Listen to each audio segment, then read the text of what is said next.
I'm so done being quiet. I'm so done trying to play middle of the road, milk toast. Give me a freaking Republican. I'm seriously, I don't, why, what can it hurt? Let's try it.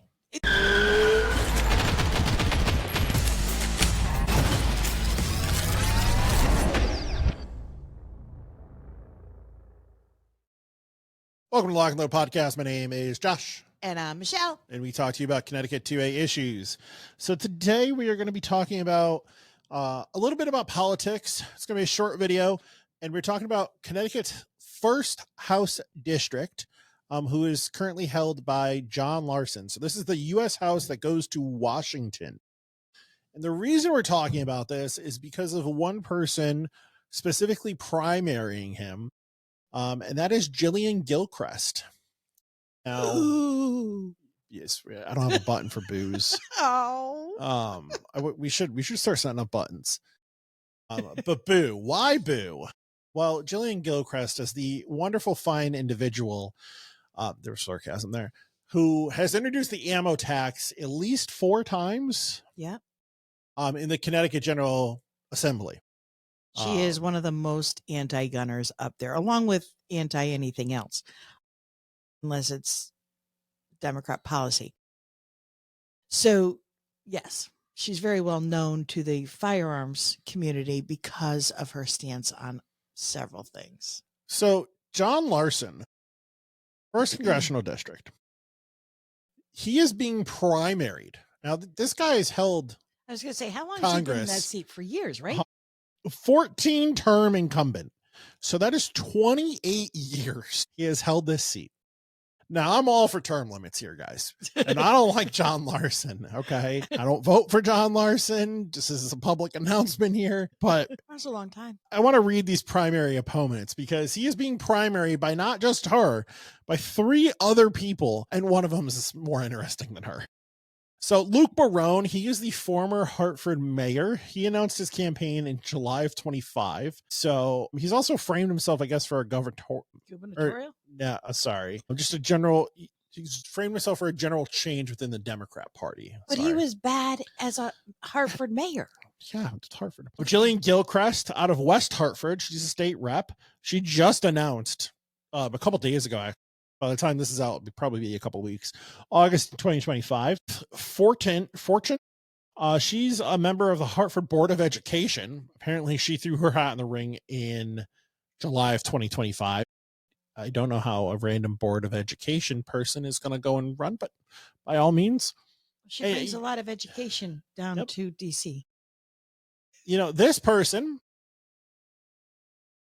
Jack Perry, is running against John Larson in the primary here. So right now that is 4 primary contenders against John Larson here. So it's 5 people on the Democrat ticket. And the Republicans right now, there's one declared, Amy Chai. I don't know much about this person. Honestly, if I was the Republicans right now, I just sit back and let the little infighting happen. See what comes out. See what happens.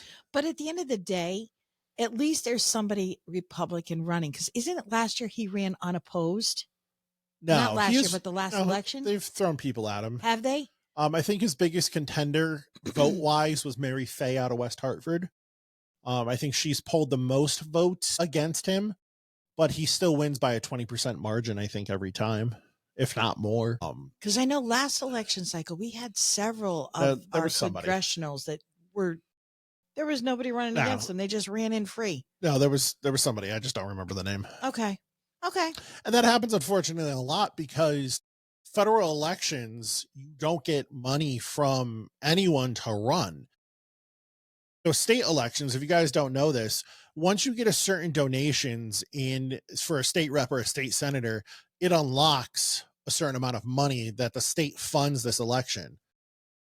Which I find a little bit ironic, just saying. Yeah, but it helps get them a set funding, right? So like you get this amount of donations and then bam, there's this amount of money for your funding. Federal, there's nothing like that. It's just you raise your own money and that's what you can go and spend. So the guys that have been in there 28 years have corporate donors. Correct. That's what I was going to get at. They also And have DNC, yep, you know, DNC people or RNC people, right? yep, Both sides, and corporations and big money, private donors, big money. people, small donors, right? Big donors that try to influence things, I'm sure. There's a guy on TikTok here, and he leans a little bit left if you watch his videos, but he grades them on a financial scale on how, because all their finances are disclosed, Right. so, and he grades them on a financial scale of like donors and PACs and everything. And he has like a little formula he works out and everything. And it's pretty interesting to watch because he does like House of Reps, because there's 500 plus of those, and then he does like Senator Sunday or whatever because there's less of those. And so it's interesting to see like where the money's coming from. And he's done Delora and Courtney so far out of Connecticut, which is interesting. Courtney, surprise, surprise, gets a lot from the sub industry. Really? What a surprise. It's because that he has that whole side of the state, guys. So So going back on topic here for Jillian Gilchrist. Maybe, cool. maybe Get her out of the state. Yes. Not that I want her down in DC, but we already have a bunch of people that aren't listening to us in DC. So at least maybe same thing. Maybe we could get a Republican in her seat. I don't know. It is West Hartford. They tend to really like her for some reason. Yes. So we shall see. If you don't know who she is, feel free to check her out. She does videos on Facebook all the time. Instagram too. That's where I saw her campaign announcement. Yes. My husband actually calls her Forehead. So that is her nickname, is Forehead. So just keep that in mind when you find her. Sorry, Josh, did I do it again? She did have a big forehead. Well, and she accentuates it. With the camera angle, the hair, everything. Yeah. It's bad. Those angles. Gotta get those angles. Yeah. But she's all out there. And she doesn't represent anything I have to go for or that I believe in. Unfortunately, she's in my district. Good. Vote for her not to be there. Vote for anyone else. In the primary, who knows? I mean, you got 5 people primarying, and you've got Larson. At the moment, right. This is still a year plus away, guys. But you've got Larson also that has the incumbency, so he has the name recognition. He has all this. It'll be interesting to see what the RTCs and stuff on a primary, what that comes out to. Like, what happens with all of this? So on a Southington note here, the Southington Democrat Town Committee, they have their meetings once a month. And Larson's Facebook page is why I know this. Larson's Facebook page posted that he was at the meeting. I believe it was like last Wednesday. And again, whenever this is posted, it's going to be delayed because it's election time. Yeah. But he was there, and I don't think Jack was there though. And Jack is still elected in this town. And is on the SDTC, and is primarying him. So I would have loved to have been a fly in the wall for that one. That would have been pretty interesting. I don't know if he was there or not. From the 2 photos they uploaded, he definitely was not in those 2 photos. They're not hugging? They're not hugging, no handshakes. So, who knows? What town does Larson live in? Do you know? Bloomfield, Windsor, something up there. Okay. He's above Hartford. Okay. But he's up there.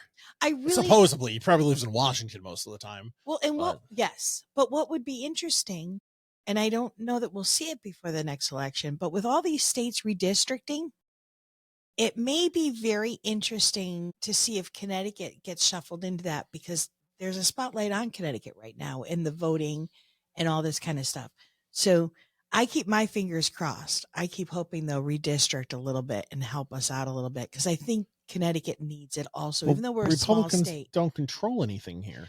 Well, we're a small state, but between the per capita in the urban areas and the way that they've district out those areas to all encompass and outnumber the red areas of the state, it would be interesting to see if a redistrict would help. This is all hopes and prayer, hopes and dreams on my part, guys. Understand that. But it is something that I'm watching and crossing my fingers for. He was born in Hartford, but I don't know where he currently lives. Okay. Well, he lives in the district somewhere. Yeah. Yep. He has to. Or, supposedly has to. So does Murphy, but there we can. Yeah. Somewhere over there. He probably has property somewhere. Pretends to. Or rents. Yeah. One of those options. But, you know, we'll find out what happens. It does seem, and I don't know, maybe it's just because I'm paying more attention, that the congressional seats are getting a little more attention this coming cycle. I think a lot of it is I've been watching, so I don't watch just one news media. I watch both sides and the middle, and then I go digging. So I do my own research in between. And I'm even on the liberal medias, they're saying the Democrats are scrambling, that they're in trouble right now. Now, I don't know what that means for Connecticut.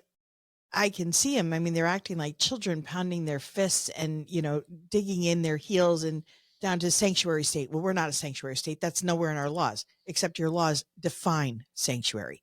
But so they're having a hard time and they are struggling. So maybe, one can only hope, because I'm really getting sick of year after year after year losing more and more seats to Democrats and people who don't like guns, don't like, basically, if you're a gun owner or you believe in the Constitution or the constitutional right, the Second Amendment right, any of those, you don't exist and you need to just go away. And I would like to have someone that whether it's in DC or in Hartford, that, have a couple more seats taken over, that maybe we'd have a little more of a voice. It would be great. I know in George Austin is also a candidate in the 2nd congressional district, who is another Republican. There's a Republican already challenging. Is Delora in the 2nd? I believe that's the 2nd. I think that's mine. So whoever's in the 2nd congressional, there's now 2 Republicans in that race. Good. I know it does seem like Jonathan DeBarros, who is on, it does seem like the RTC or GOP, CTGOP is going to go and put up a candidate against him. I would, knowing the GOP in Connecticut, I would pretty much bank on it. But I got to say, I'm watching him and I'm watching where he's out and I'm watching him be very vocal. And he's a little too vocal on some things. He is. But you know what? Between nothing, if I was in his district, I'd vote for him because I'm ready for vocal. Yeah. I'm so done being quiet. I'm so done trying to play middle of the road, milk toast. Give me a freaking Republican. I'm seriously. I don't. Why? What can it hurt? Oh. Let's try it. It's not like they're going to be outnumbered. It's not like we're going to get. And if it doesn't work, guess what? Try something different in 2 years. Right. And it's not like, even if they got elected, like everybody's like, oh, can't have the bad Republicans. Oh my God. We're still going to be outnumbered. There won't be all bad radical Republicans. There's just going to be a few stronger Republicans for our rhinos to play with. Yep. Yeah. So what do you guys think about Jillian Gilchrist? Do you think any of these contenders stand a chance against John Larson? I know that it wasn't really 2A issue, but it was, because she's very anti-2A. And do you want us to talk about the governor? Because, that's starting to heat up here, guys. And if you do you want us to try to get some guests on? That is a question we are considering. So, but you got to have the engagement, guys. So subscribe, like. The more people that watch this, the bigger our channel grows, the more influence we can push out and be like, hey, you should come on our podcast because people are going to watch this. So reach more people. So yeah, it does help. We are getting up in the subscriber count, which is absolutely fantastic. I appreciate it, guys. Hit subscribe, hit like, and hit the little notification bell somewhere over here. I don't know, it's somewhere down there. And if you watch this on a different platform, do the same thing. However you go and do that as well. Like and share. Share would be really cool too, guys. There's a share button down there.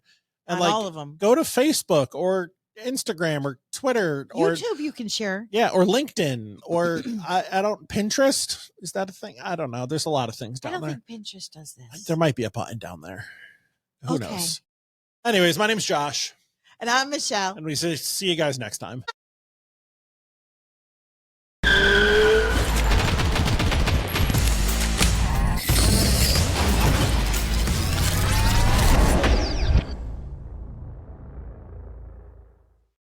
Lock and Load Podcast is sponsored by Lock and Load Firearms, Connecticut's #1 rated gun store and pistol permit class on Google. Come check us out, 1573 Meriden Waterbury Turnpike in Southington. Lock and Load Firearms. Lock and Load Podcast is also sponsored by Patriot Wear Holsters, custom-made Kydex holsters locally made in Waterbury, Connecticut. www.patriotwearholster.com and use code LNL Podcast for 10% off your purchase. Orders available for shipping or pickup at various locations.